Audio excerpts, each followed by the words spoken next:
Hi, and welcome to this episode of John's Model Kit Review. In today's fun model kit review video, we'll be looking at Airfix's 1/48 scale Boulton Paul Defiant Mark I.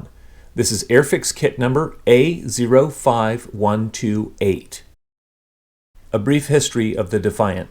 In the late 1930s, the British Air Ministry decided that the idea of a turret-armed fighter aircraft made sense, so they issued a specification for a turret-armed fighter. To this end, Boulton Paul mounted a motorized bomber-style turret on the back of what potentially could have been a pretty decent fighter, and the Defiant was born.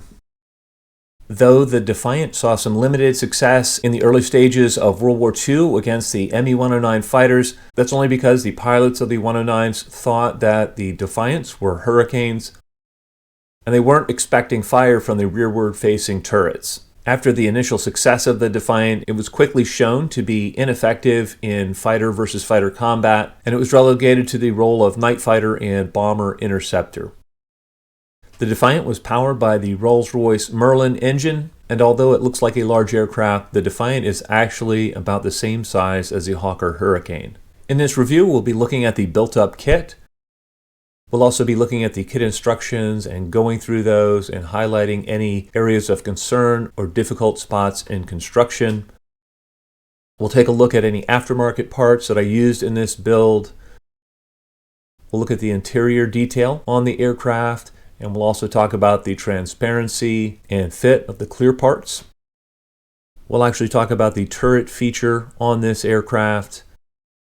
We'll also look at the surface detailing on the exterior of the kit and talk about the fit of the major parts.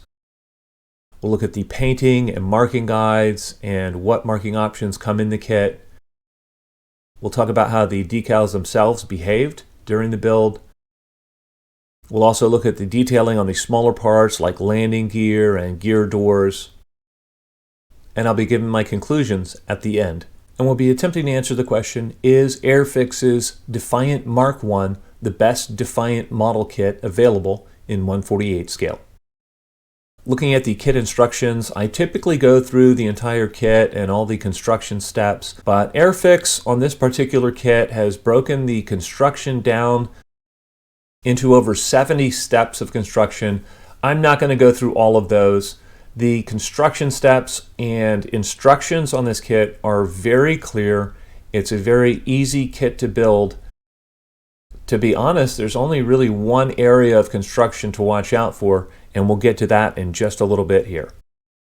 Looking at the detail on the interior parts, there's a decal for the instrument panel. That looks great through the cockpit transparencies. On this build, I did add a set of Edouard pre-painted photo etch seatbelts. I did have to open up the hole for the seatbelt in the pilot's armor plating. The detailing on the interior really did turn out nicely.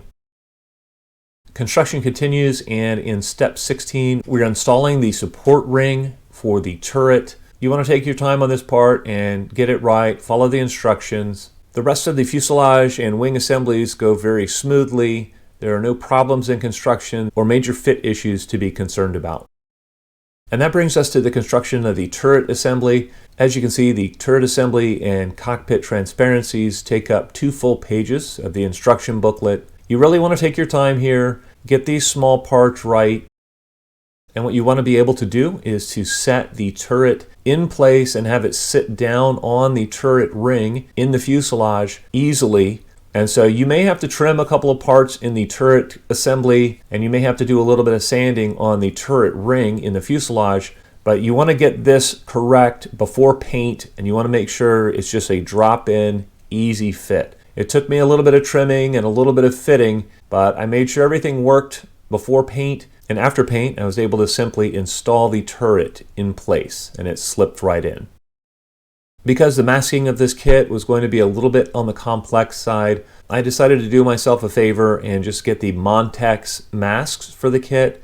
You can see those here. It's Montex part number SM48444. Although I was able to make these masks work in the end, I would not recommend the Montex masks at all. The tape itself is too stiff and the adhesive is too weak. And so continually throughout the painting process, I was having to push down the mask where they were peeling up away from any curved surface on a kit. So they were a real pain to deal with. Looking at the marking guide, there are 2 marking options included in this kit. The first one is for a number 264 Squadron Defiant that flew in July of 1940. And the second option is for a number 2 Squadron Defiant that flew in September of 1940.